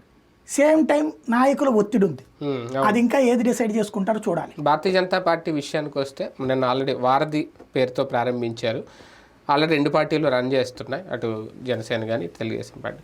ఈ వారధితో బీజేపీ మైలేజ్ పెరుగుతుందా తగ్గుతుందా, లేదంటే కొన్ని చోట్ల టీడీపీ మంత్రి దగ్గరకో ఎవరి దగ్గరకు వెళ్ళాలనుకుంటాం, కానీ ఈ వారధి కార్యక్రమానికి వెళ్ళే వాళ్ళు ఎవరు ఉంటారు అనేది కూడా ఒక ప్రశ్న. నేను అదే అనుకున్నా, కానీ నిన్న వాళ్ళ దగ్గరకు వచ్చిన జాబితా చూస్తే నాకు అర్థమైంది ఏంటంటే, అది చూశాక వ్యవస్థలు పతనం అయిపోయినాయి, వ్యవస్థల మీద ప్రజలు నమ్మకం కోల్పోయారు. ఏదన్నా ఎవడన్నా కొట్టాడంటే మనం పోలీస్ దగ్గరికి వెళ్ళాలి, పార్టీ ఆఫీస్కి వెళ్తున్నాం. ఎవరన్నా మన భూములు ఆక్కోబోయాడంటే రెవెన్యూ దగ్గరికి వెళ్ళాలా, పోలీస్ దగ్గరికి వెళ్ళాలా, పార్టీ ఆఫీస్కి వెళ్తాం. అంటే అర్థం ఏంటి, ఇక్కడ వ్యవస్థలు చచ్చిపోయినాయి, వ్యవస్థలని చంపి ఒక కొత్త వ్యవస్థను సృష్టిస్తున్నాం, రాజకీయ వ్యవస్థ. అంతే, దానికి సాక్ష్యం ఇది. అది 2 పార్టీలు చేస్తుంటే 3వ పార్టీ అయిన భారతీయ జనతా పార్టీ కూడా అందులోకి దిగింది. మంచి పని, ఎందుకంటే కూటమిలో ఉండి అడుగు పట్టించుకోబోవడం ఏంటి, నేనే ఆ విషయం ప్రస్తావించాను ఎందుకు చేయట్లేదని. కాకపోతే అందులో నాకు నవ్వొచ్చింది ఏంటంటే, ఇప్పుడు జనసేనకు సంబంధించిన ఎమ్మెల్యేలో ఎంపీలో వాళ్ళు ఎవరైనా ఉంటే వీళ్ళు వచ్చి ఇట్లాగే ఇది జరిగిందని చెప్తే ఆ కన్సర్న్ సిఐకో ఎస్ఐకో డిఎస్పీకో ఏఎస్పీకో ఎవరికో ఫోన్ చేసి వచ్చేటప్పుడు నెంబర్ తెచ్చుకోమంటున్నారు, లేకపోతే ఇలా దగ్గర లిస్ట్ పెట్టుకుని కూర్చుంటున్నారు. చేసి ఇట్లాగా జనసేన కార్యాలయం నుంచి మాట్లాడుతున్నాం, ఇలా సోన్స్ వాళ్ళు వచ్చారు ఏంటిది అని అడుగుతున్నారు, కొంచెం మేము పంపిస్తున్నాం మాట్లాడండి అని. బీజేపీ కూడా అట్లా అడగడం మానేసి పురంధేశ్వరి గారు చెప్తున్నారు, అదంతా ఒకటి ఆ కంప్లైంట్స్ అన్నిటిని ఒకటి క్రోడీకరించి పవన్ కళ్యాణ్ గారికి పంపిస్తారు. అదేం లెక్క అసలు. అంటే అందుకే పేరు కూడా వారదని పెట్టుకోవడానికి కారణం అదే, వారధలో మధ్యలో అంతే, మధ్యలో వాళ్ళకి ఆయనకి పంపించడం ఏంది, అదే కదా. పోనీ పంపిస్తే చంద్రబాబు గారికి ఇస్తామని చెప్పు, మధ్యలో పవన్ కళ్యాణ్కి ఇవ్వడం నాకు అర్థం కాలేదు. అది అక్కడే కొంచెం ఏదో కాంట్రడిక్ట్ గా వీళ్ళు మాట్లాడాలి కదా, అది వీళ్ళు మాట్లాడడం అనేసి వాళ్ళకి ఎవరికి చేతికి ఇవ్వండి అనేది అర్థం కాదు నాకు. కాకపోతే అంటే ఎంతవరకు బీజేపీకి మైలేజ్ వస్తుంది అనేది కూడా నిజంగా దీన్ని బట్టి లోకల్ గా అంటే క్యాడర్ బలోపేతం కోసం రేపు వచ్చే జనాలు అంటే ఒకటి వాళ్ళ క్యాడరు వాళ్ళు ఎక్కడికి వెళ్ళాలి, తెలుగుదేశం ఆఫీస్కు వైసీపీ ఆఫీస్కి వెళ్ళాలి, ఇదే బీజేపీ ఆఫీస్కి వెళ్ళకూడదు కదా. అవును, కాబట్టి అక్కడ తీసుకునే కార్యక్రమం నడుస్తుంది. రైట్, చూద్దాం. మొత్తానికి ప్రస్తుతం రెడ్ డైరీతో పరుగులు పెట్టిస్తున్నారా నారా లోకేష్, అలాగే అనుకోవాలా జరుగుతున్న పరిస్థితులు చూస్తున్నా ఇవన్నీ ఈ సంఘటనలు చూసుకున్నా, లేదు రెడ్ డైరీ వేరు, ఎవరికి వాళ్ళు సొంతంగా నియోజకవర్గాల్లో రెడ్ డైరీలు ఏర్పాటు చేసేసుకొని ఈ దారుణాలకు పాల్పడుతున్నారు. ఏది ఏమైనా ప్రస్తుతం అయితే ఆంధ్రప్రదేశ్ రాజకీయాల్లో చాలా ఉత్కంఠపరమైన సన్నివేశాలు నడుస్తున్నాయి. దీనికి ముగింపు పలుకుతారా? ప్రతిపక్ష పాత్రలో జగన్మోహన్ రెడ్డి గారు సక్సెస్ అనిపించుకోవాలంటే ఇంతకు మించి ఏం చేయాలి?